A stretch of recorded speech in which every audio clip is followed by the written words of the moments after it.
Thank you so much, Professor Nablusi.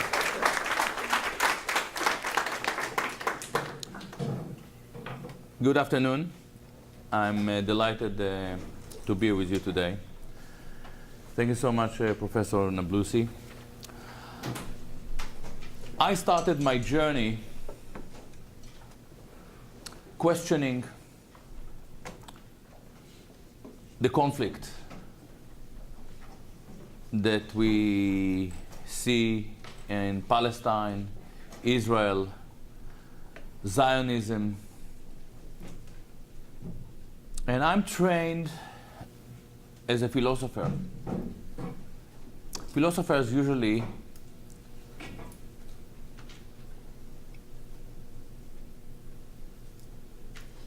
attempt to refine the questions rather than providing answers. Answers is the domain of the activists. And when I looked into this Israeli-Palestinian conflict, I understood immediately that if Israel defines itself as the Jewish state, Israel defines itself as the Jewish state, the first question that we have to ask ourselves is, who are the Jews? What is Judaism? And what is Jewishness? What we call in Hebrew Yehudiyut, as opposed to Yahadut. He's an Hebrew speaker.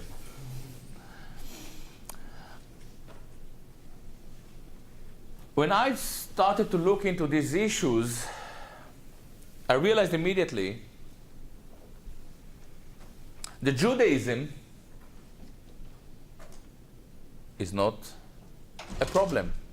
Israel is largely a secular state. Rabbinical Jews, Orthodox Jews, along their history, have never been involved in a conflict with other people. There were some conflicts that were imposed on them, and so on and so on. We can look into it. It's an interesting historical question. But it definitely didn't oppress another people as a collective. So I said, Judaism is not the issue.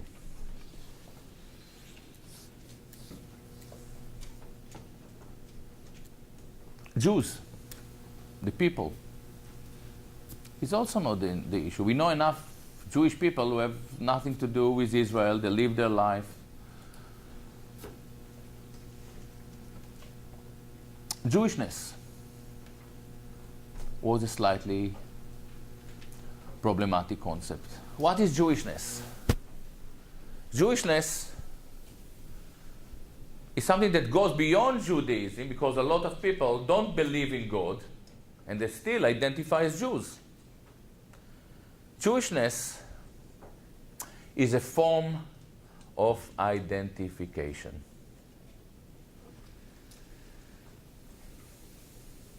And it's slightly a problematic form of identification, because it is also, whether we like it or not, too often racially oriented.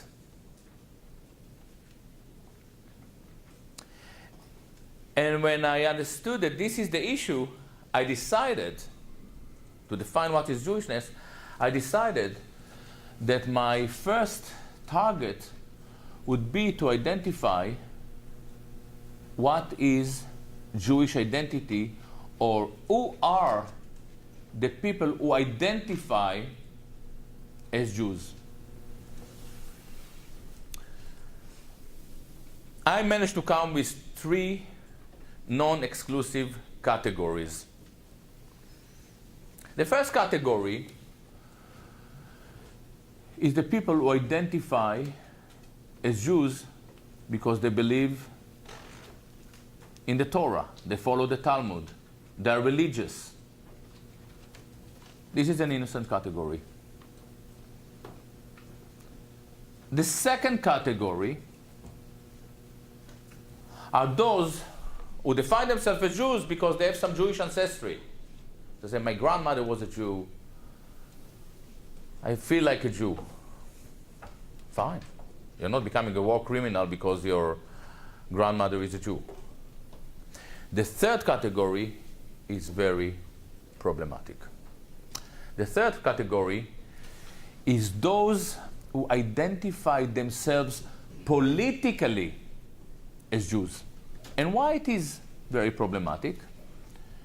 Because this happens to be a racially exclusive category. And this applies both to Zionists and even to anti-Zionists. If you identify politically as a Jew, it means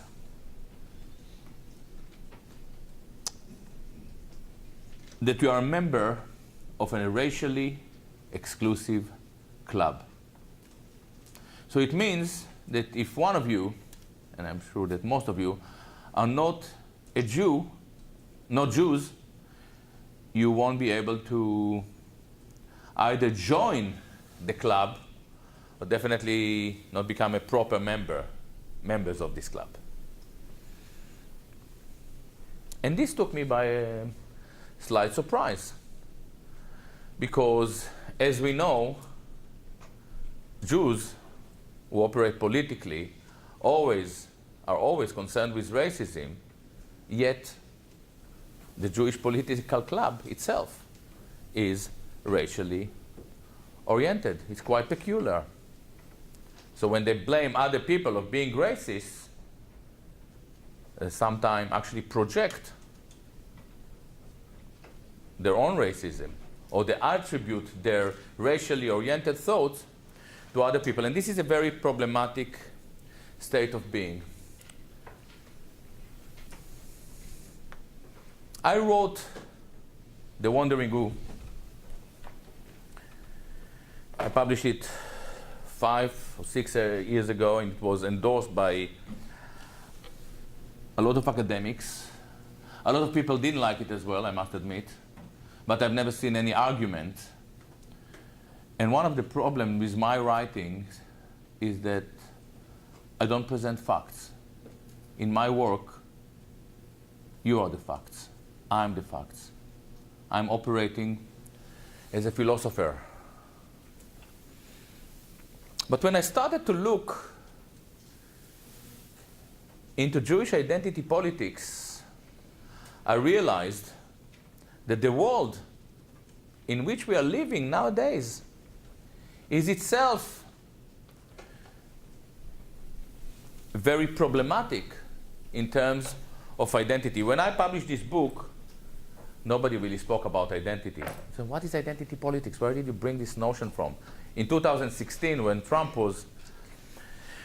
became your president, it was pretty clear that we have an issue with identity, and yet we don't have proper social or political science that really dissect what is that issue with identity. When we were young, when I was young, you were not even here. When we were young,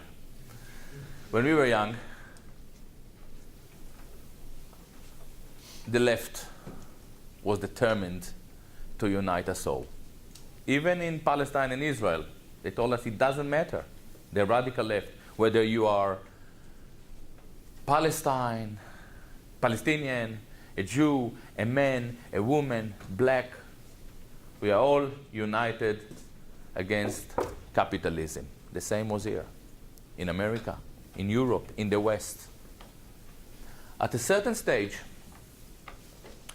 we were divided into Eze groups. Eze. They taught us to talk Eze. You know how to talk Eze. You talk as a black, as a Jew, as a woman, as a lesbian, as a feminist. Rather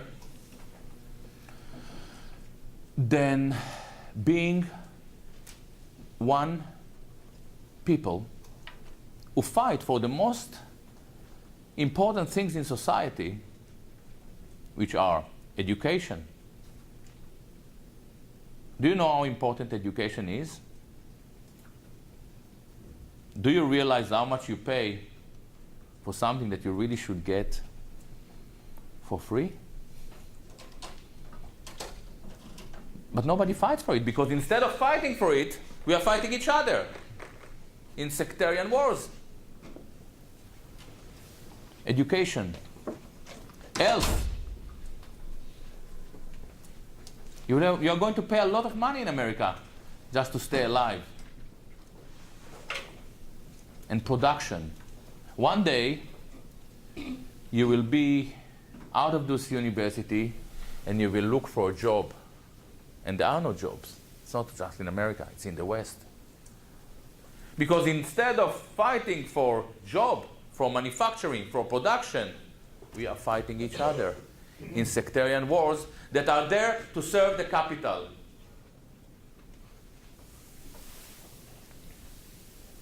But here is the most problematic thing about identity.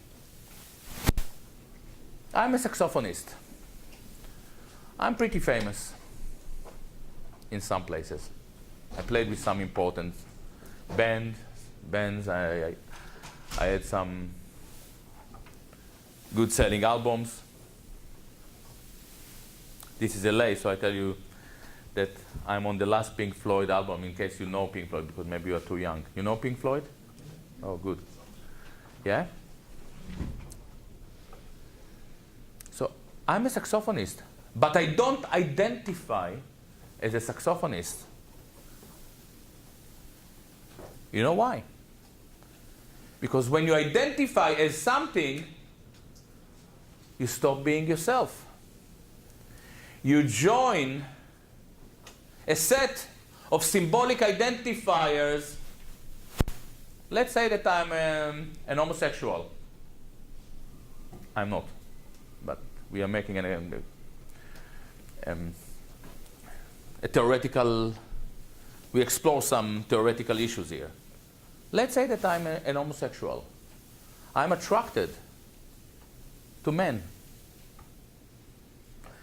Becoming a gay is the politicization of my homosexuality. I'm becoming a subject to something that is removed from myself. The same applies to Zionism. You can be a Jew, but the politicization of Jewishness. If you are a Jew, you just love God, you obey God, you follow the Talmud. Zionism is the politicization of this condition. We are living in a society that is suffocated by identities that dismantle or sabotage real authenticity, and instead saturate us with kind of mimicking adventures. Now, this sounds quite frightening, but let's look at it.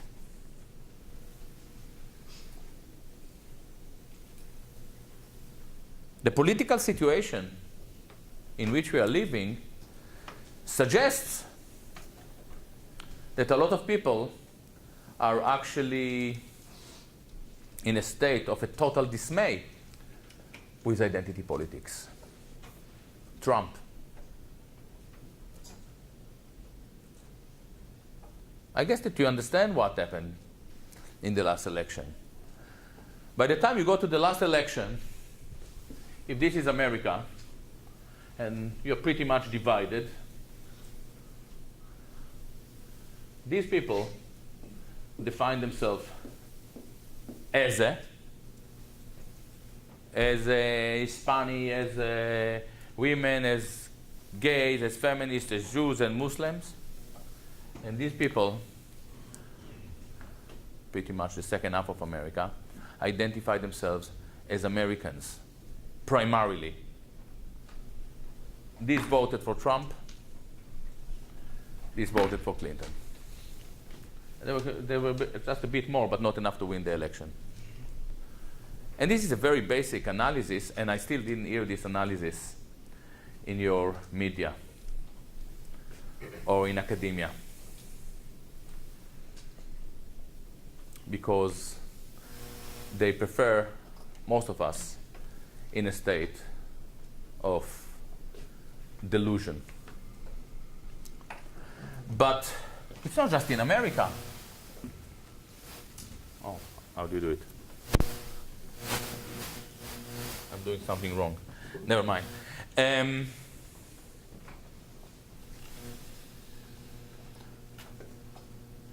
ISIS, quite a strange thing. It took us by surprise. Out of the blue, we learn about this zealousy, Islamic resistance, and then we start to learn that a lot of Muslims in Europe, a lot of young girls, rushing to Syria, to Raqqa, to Aleppo, to join ISIS. Why? This is the answer. What did they have in Europe?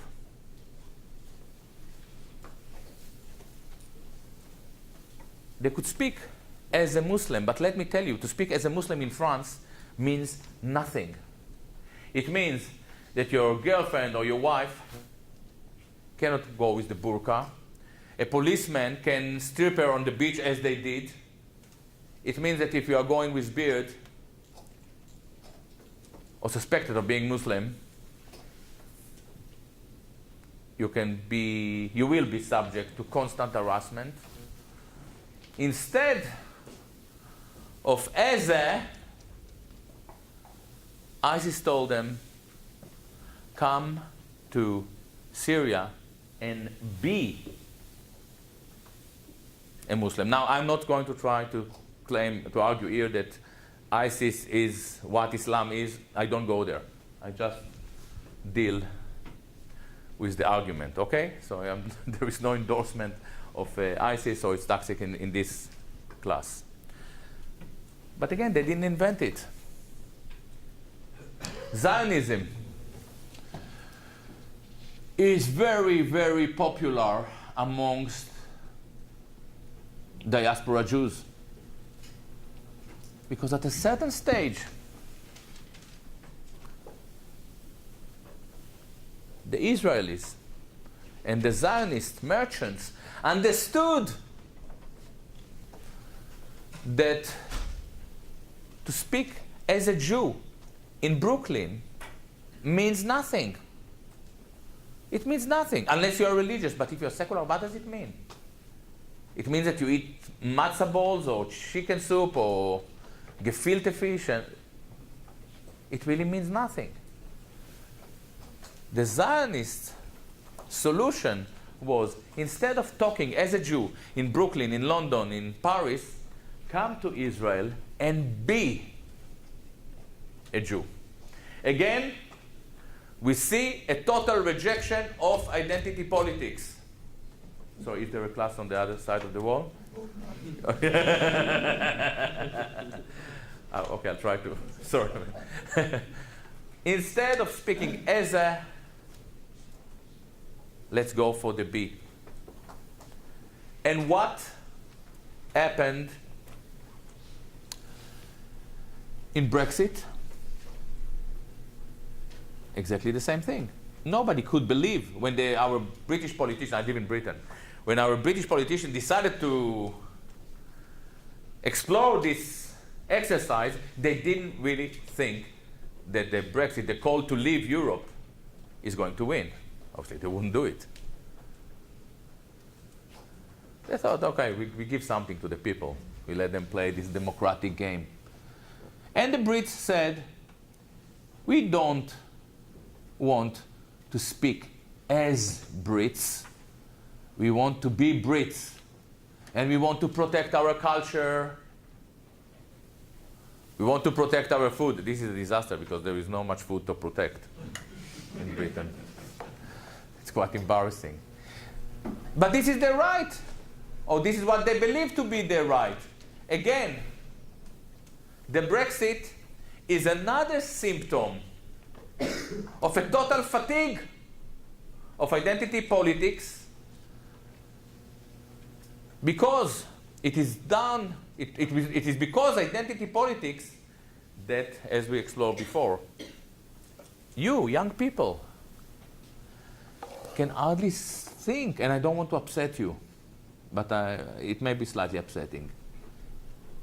You're living in a very difficult world. I have kids, I can see it, your age. When I was in your age, I thought, okay, I'll go to university, and if it doesn't work for me, I'll go to work in a factory. This is the world your parents, who are probably around my age or slightly younger, lived in. You don't have such a luxury. You go out of here, big debts, and nobody's waiting for you. Why? Because identity politics dismantle our ability to fight for the things that are really important. And I give you more and more examples. Scotland, the same mistake. They say, oh, well, we give the Scottish referendum. And half of the Scottish said, we don't want to speak as Scots. We want to be Scots. We want to eat haggis. Have you ever had haggis? If you eat haggis, you decide that you don't want to be Scots. Actually, I like it. But I'm quite peculiar in my taste. 2 days ago, France, exactly the same thing. Le Pen didn't win. But this election was extremely significant. Did you follow it? Very, very interesting. Why was it so interesting? Because the two main parties in France were annihilated. We have Macron, who is a basically banker. Some say Rothschild banker. And we have Le Pen, the National Front, who is now the main opposition party in France. It's incredible. And this is why I wrote my new book. It's not out yet, but I was so impressed with it, I myself bought 2,000 copies.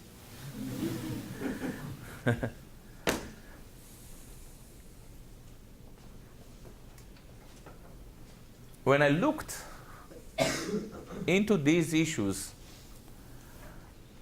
I realized that if you want to understand, if you really dig into identity politics and the people who drove us into identity politics, and I'm not going to go into it because I really want to have a discussion with you, if you don't mind. If I see that you don't want to discuss with me, then I'll impose on you some more of my peculiar insights. When I started to look into it, I realized that we have a serious problem that we must address. Some intellectuals came to the conclusion that the culture in which we are living in the West is a kind of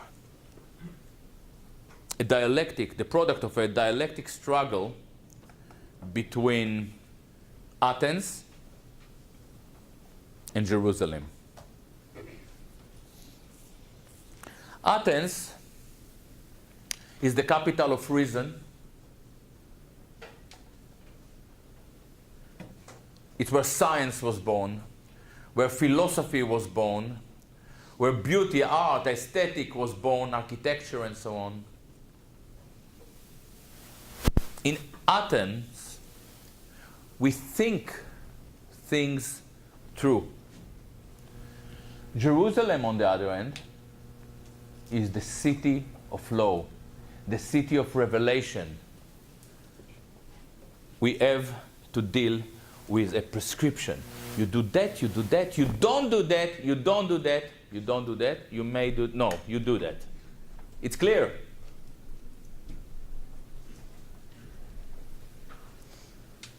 When it comes to ethics, it's the struggle between the law and the ethics. What is really right or wrong?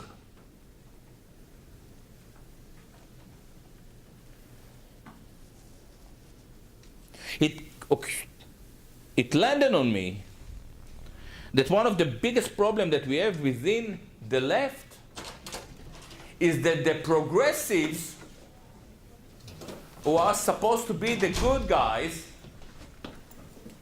are actually totally Jerusalemites. They always know what is right and what is wrong. This is why we don't have an intellectual exchange in America anymore, or in the West. If somebody who is slightly different comes to your campus, there will be these bodies that will dismantle the talk. They will come in, they'll start to shout.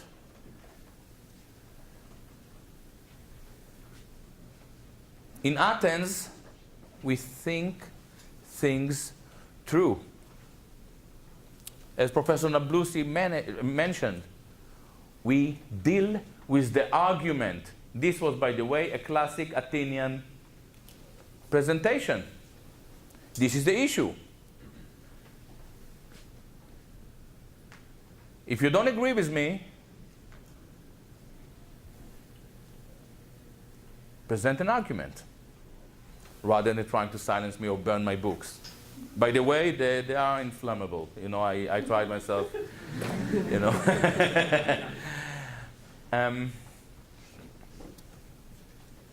The progressives created a discourse in which they are attributing themselves with unique special qualities, and other people are reactionary. They look down on them. This is exactly the meaning of chosenism. This is exactly what we mean by supremacy. If they don't agree with someone, he or she becomes racist, white supremacist, Nazi, anti-Semite, what else? Redneck. No. If you don't agree with someone, A, try to understand the argument, then present a counter-argument. This is the thing that made America the best country in the world.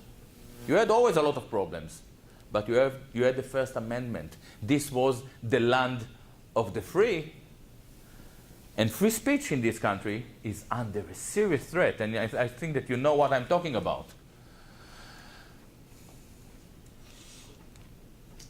I came to the realization that the problem that we have in America and in the West in general has something to do with the domination of Jerusalem. Now, when I say Jerusalem, I don't mean Jews. I mean Jerusalem, the city of law.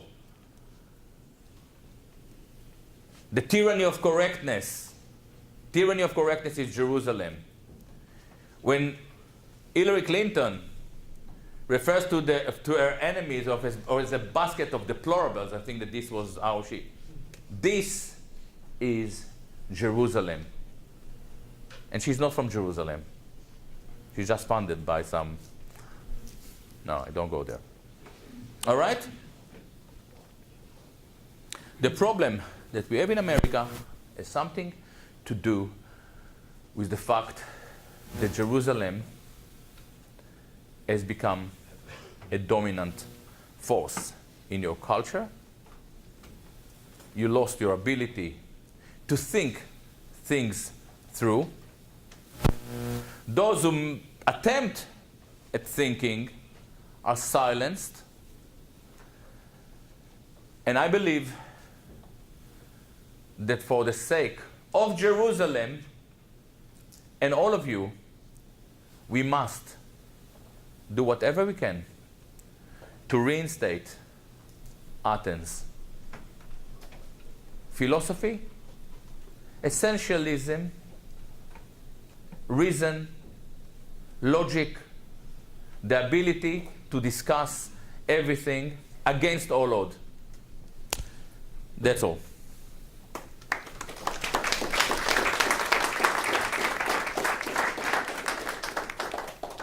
Fight back.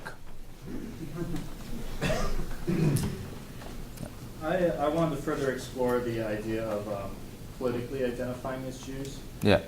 Because I'm wondering, you talked about how it was a very exclusive club, and how I was wondering what are the defining characteristics of this group, because you have the belief in the Torah, and that might include you, or the ancestry of being Jew.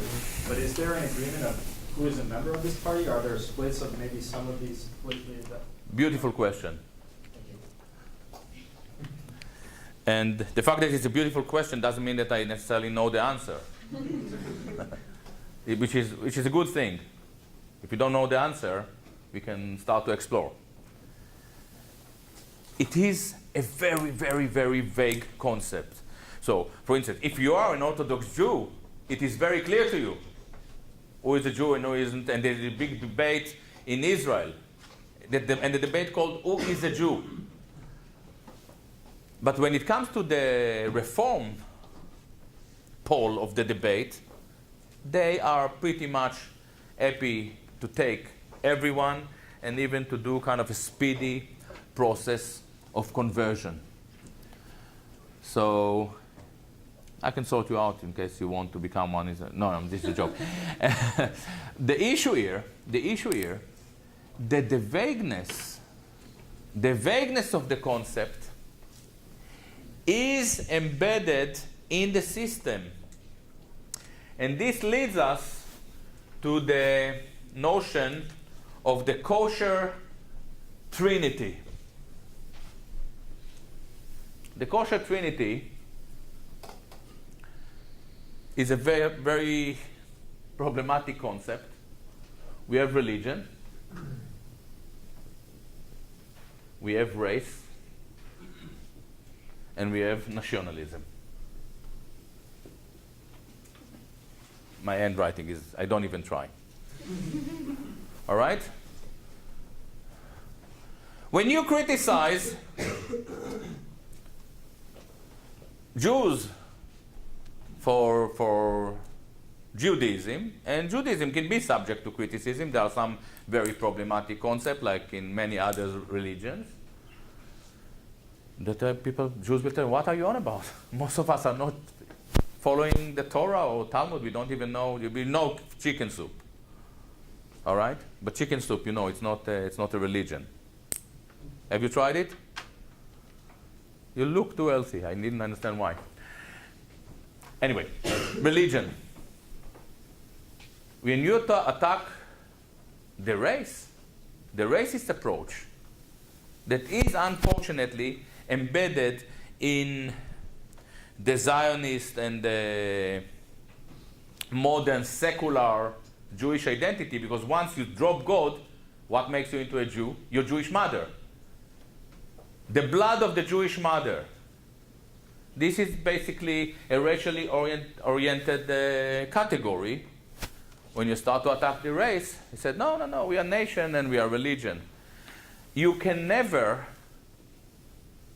they're always running within this kosher triangle, and you can never catch or handle a proper debate. You attack the nationalism and say, why? Everybody is entitled to be a nation and we are not. All right? And this is a very interesting concept when you think about American identity.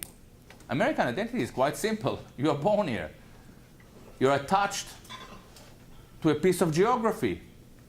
This is, by the way, why Israelis are way simpler concept in terms of identity than diaspora Jews. So I was, for instance, born in Israel, and I identified with a piece of geography that many years later I realized that wasn't mine. But in an early stage of my life, till the age of, 17, I didn't have any problem with it. I didn't even think about it. I thought, this is my land. Actually, I felt that this is my land. I came back 2,000 years after my ancestors. I made all those kind of biblical heroes into my ancestors. It was great. I was part of the Bible. And every few months we would have a kind of Hollywood film made in the desert. And I would walk with a camel for $250 a day, I think. You know, and I even as a movie star, I was just nothing. You know, it's like they needed kind of the people of Israel, a crowd of 250,000 people. You know, so we believed in it. But when it comes to diaspora Jews, it is way more complicated concept. Way more complicated. So this concept is far from being clear, and it is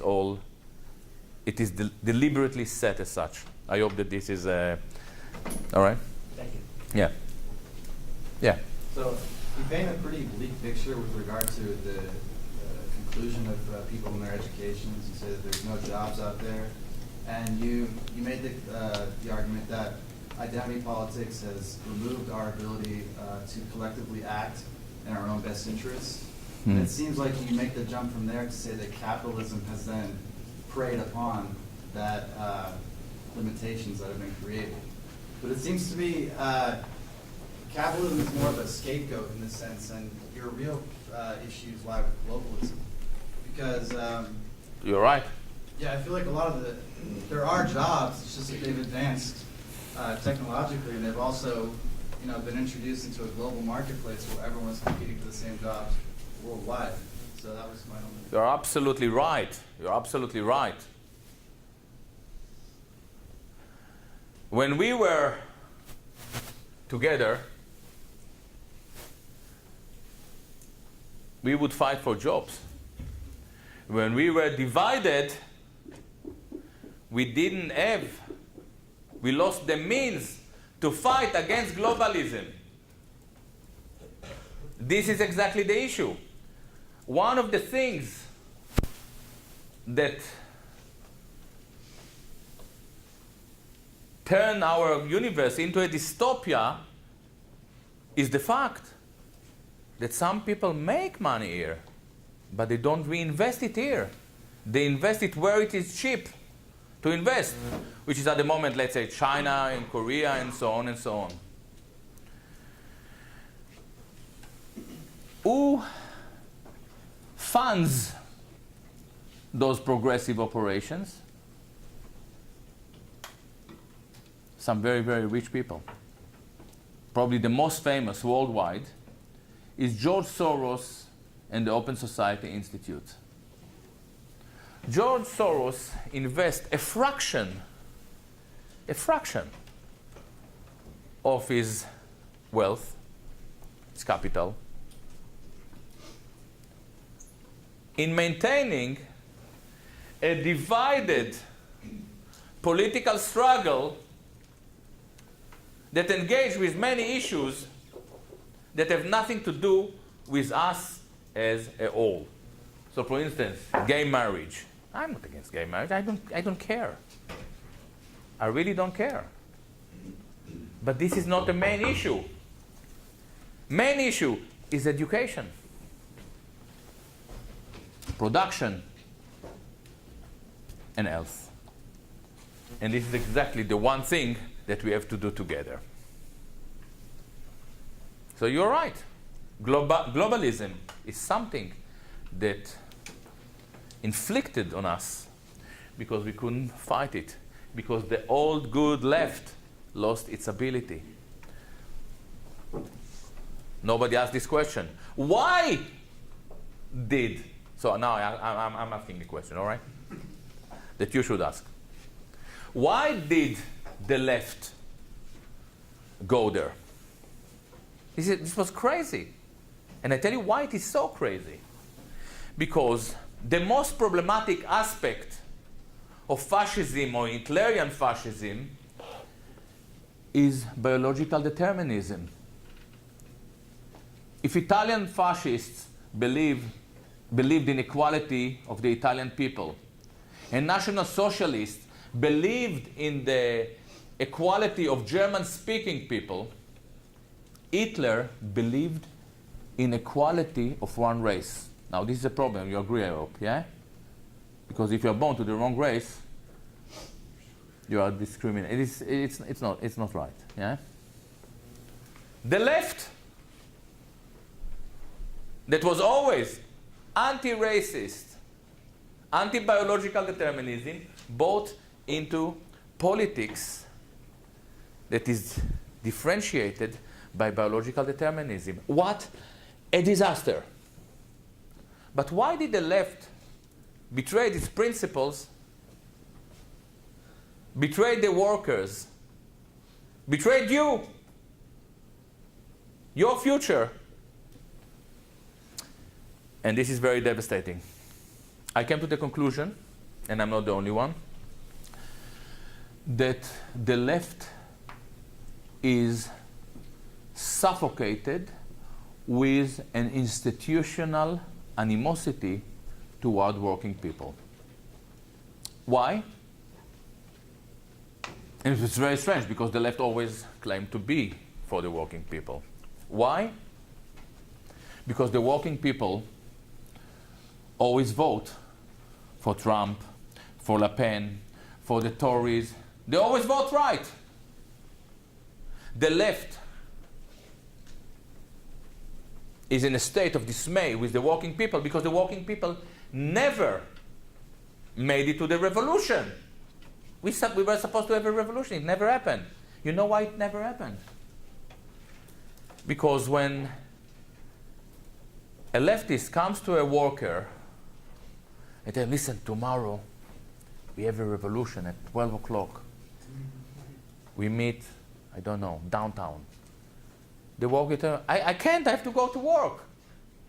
Working people are called working people because they go to work. It's an unusual concept. And this is why some elements within the left realized that the revolution, as we know it, wasn't going to work. So they said, let's do something else. And the first person to understand it was actually Gramsci. Have you heard about Gramsci? Gramsci was an Italian communist living in the early 20th century. He realized that the revolution is not going to happen. He was jailed by Mussolini, though Mussolini took a lot of his ideas and implemented them. He died in jail. But in jail, he wrote notebooks that became very, very influential. He realized that for the left to spread its idea, it must engage in a cultural revolution. It must destroy the hegemony. These ideas were then taken by the Frankfurt School, Wilhelm Reich, the sex revolution, the gay politics, and so on and so on. And this became the cultural revolution in which we are living. And this cultural revolution, by the way, it was introduced because you had a lot of problems in this country to do with discrimination and so on and so on. But at the end of the day, as we saw in the last election, or as you see when you look at your future, our problems now, I believe, are way more severe.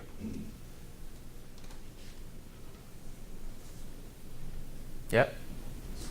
Regarding to the politicalization of Zionism and the Jewish people, it's my thought maybe that, I don't know for you, but it's my thought that it is a reaction for maybe the 1,000+ years of mistreatment and expulsion and genocide against the Jews.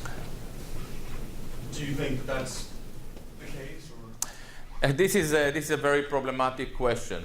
Nobody doubts the fact that Jews have been subject to some horrendous forms of persecution.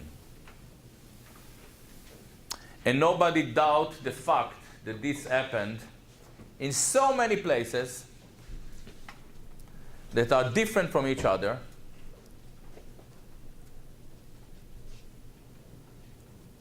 And nobody doubts the fact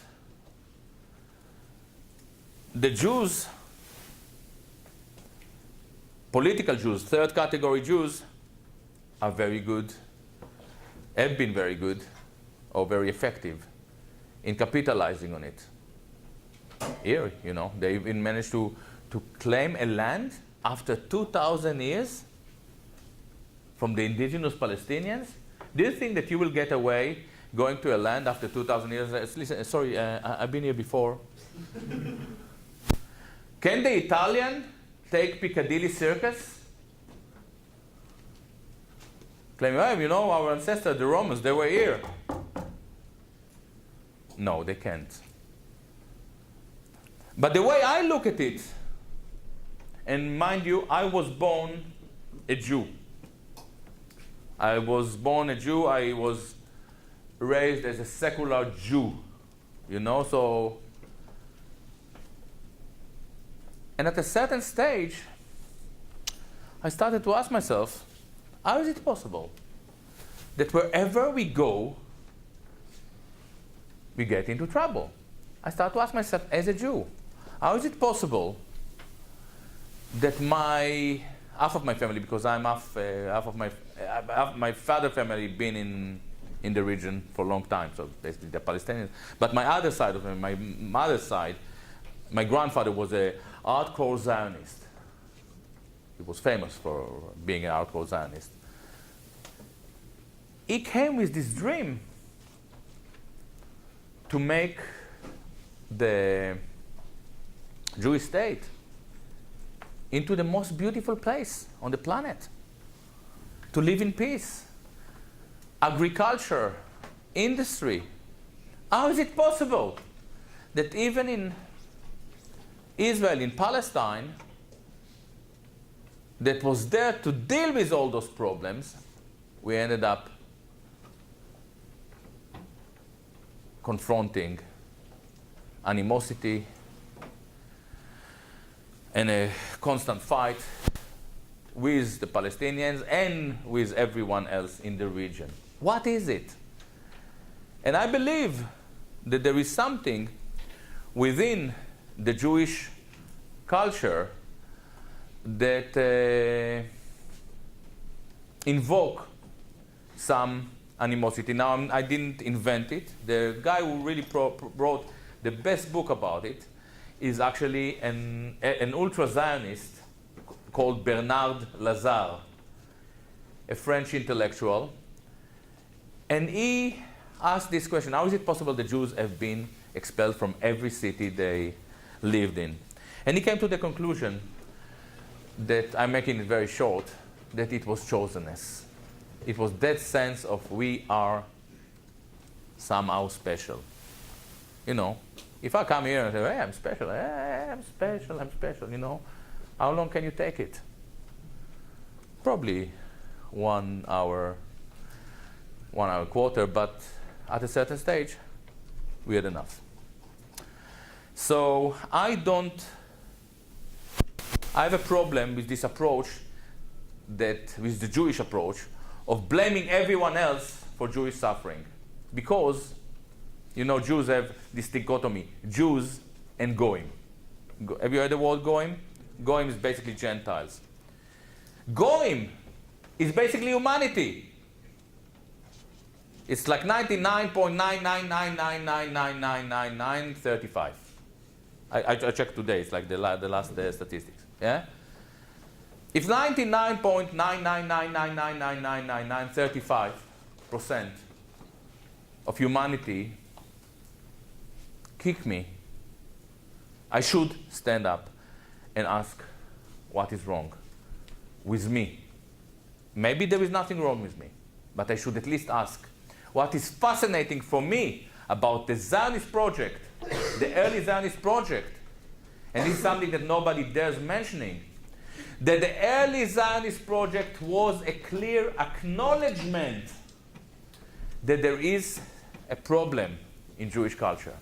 This is why they said, we will come to Palestine, we will work, we will be people like all other people. This is very important.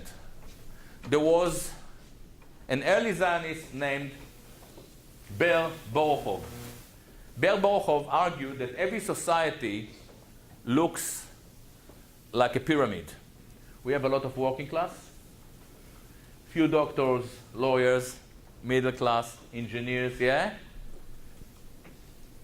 And very, very few elite, whether aristocracy or oligarchy, mammon, and so on and so on. Borochov realized that the Jewish society looks like that. Maybe there is one guy who goes to work in Katowice. A lot of middle class, upper middle class, lawyers, doctors, and many financial oligarchs and so on. Borochov said, this is our situation in the diaspora. We will come to Palestine, what they call Zion, and we will change it. We'll make it into a normal society. And as it happens, in the very early days of Zionism, doctors,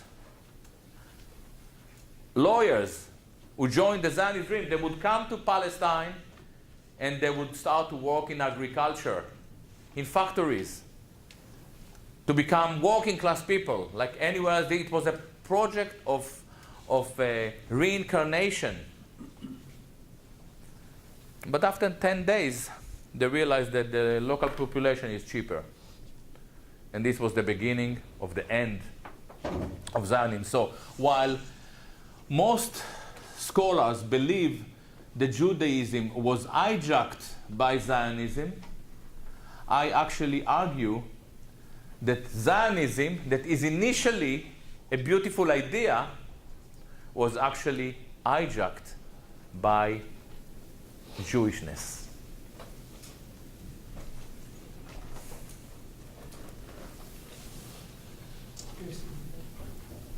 No, sorry. Would you say that identity and culture are almost necessary for survival, despite the need for the cultures to get together to reform this government? Sorry. Ask me again. I'm not so sure that I understood. Would you say that the cultural divides that you're talking about with Asa is almost necessary for survival? If I say no, I say the complete opposite. I say the complete opposite. I think that this division is a disaster. Is a total disaster. It's a division that dismantled our ability to fight for these three most important things. Why it happened? It happened because we had a problem here. Gays had a problem. They were discriminated. I'm talking now about the West, okay, not just about America. Yeah? It's not unique to America, so don't feel guilty. Gays were discriminated. You know very well how black people were treated in this country. By the way, I don't think that the situation is much better. It is just a new form of discrimination.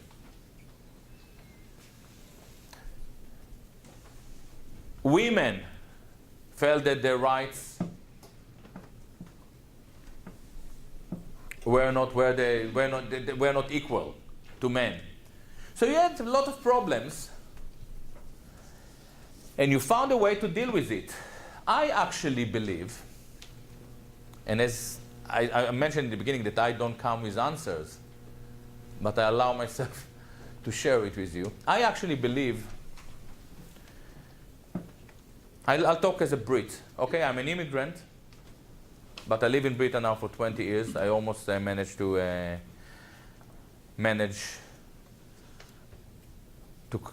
present the proper command of the language. I'm not there, I'm working on it. I talk as a Brit. When I see homeless in the street of London, and believe me, we have a lot now. It's a new thing. And why we have a lot? Because our idiotic government cut its funding to mental institutions, for instance. So a lot of people who were taken care of are pushed to the street. When I see it, I am upset as a Brit. Not as a person who cares for one sector. When I saw my black drummer being harassed by police constantly, which is something that I never understood before I worked with him. It's every border, every airport.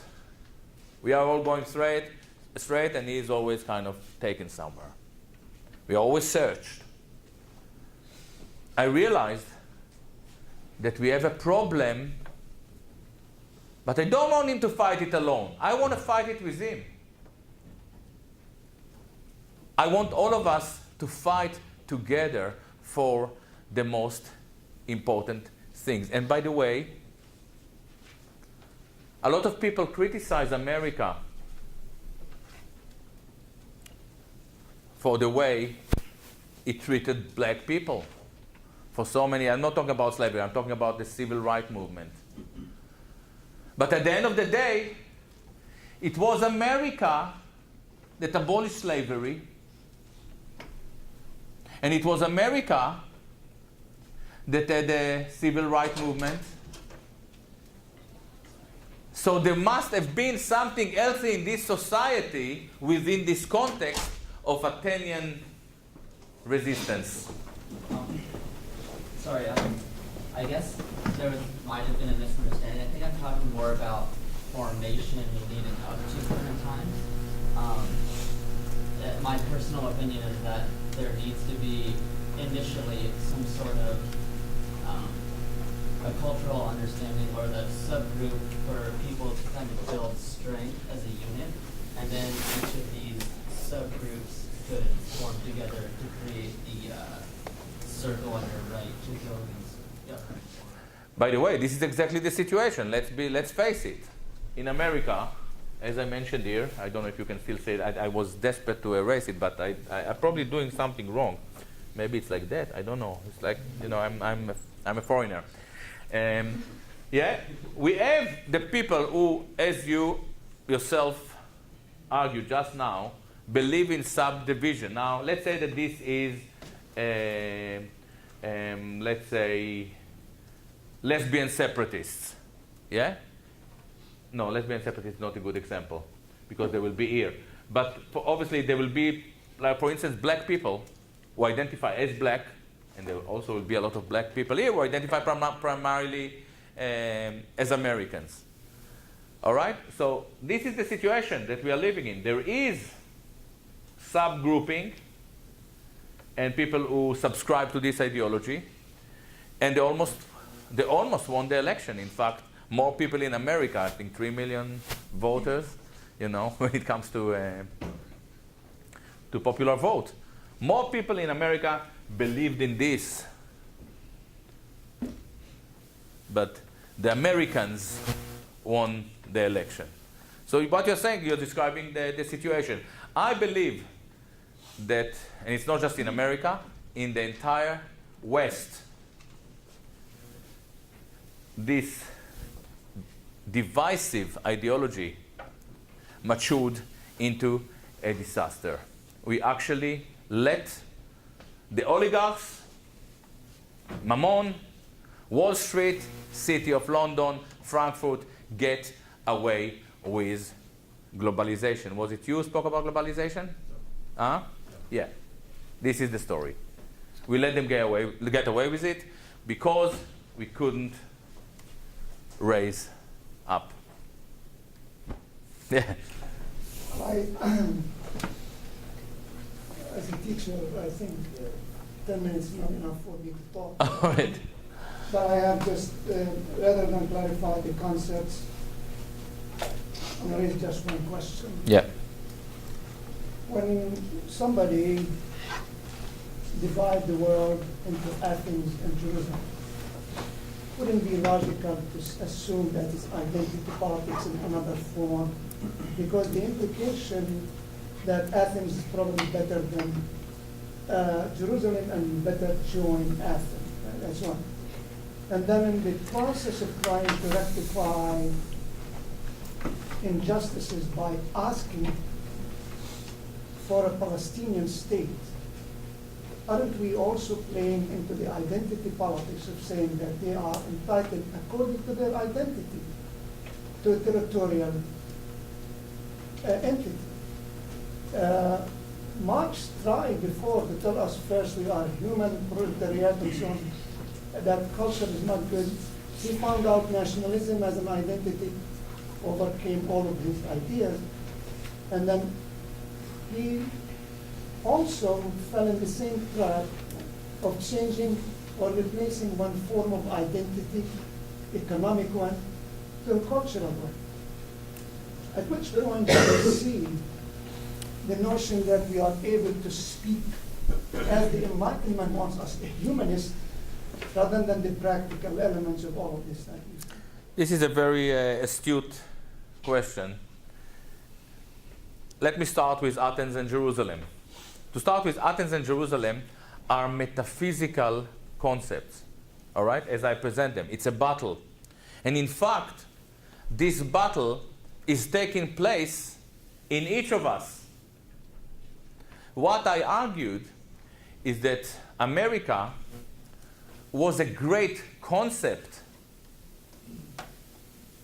It was called the land of the free, whether it was truly representative or not, because the concept of Athens was so dominant, it even made it into your constitution, the First Amendment. And now, the First Amendment, it is still there, but it is clearly ignored. So I said, within this concept of metaphysics, between this concept, metaphysics dialectic, between thinking things through or obeying what is right and what is wrong, what is politically correct and what is ideas that are not allowed to utter, we better now push to Athens. Because I believe that the best things that happen in this country are jazz and First Amendment. These are two different concepts that explore the notion of freedom. I believe in freedom. I hope that I address the first one. Palestine, Israel. This is a very important question. As you probably realize, I spoke about America. We can do the same thing talking about France, Italy, China. When it comes to Israel, Palestine, we have a problem. We heard recently the Hamas, which is the Palestinian government, let's say, in Gaza, declared that they really like the idea of two states. This is quite surprising because you would expect Palestinians really to fight for the right of return to their land. But the reason, and I know about it, I predicted it for quite. I know from my friends in Gaza that are associated with the Hamas. I know it for many years. They did it because they don't want to live with Israelis. This is the Hamas. I'm not talking about Palestinian. Palestinian, Israeli, Palestinian can be a different story. If you do a poll within Israeli Palestinians and you ask them whether they want to live in Gaza or to stay in Al-Fahim, you probably will find out that the vast majority want to stay exactly where they are and to be seventh-class citizen in Israel. People, we believe, have the right to celebrate their culture, their traditions, their religion, their language. And I myself do believe that if global capitalism is a disaster, and I think that quite a few of you will agree that it's a disaster, maybe nationalism that pushes for equality, more equality. I didn't want to say national socialism because it is a loaded term, as you may know. Nationalism driven by an inclination towards equality is a proper solution. I believe that Americans should enjoy what they have, and Israelis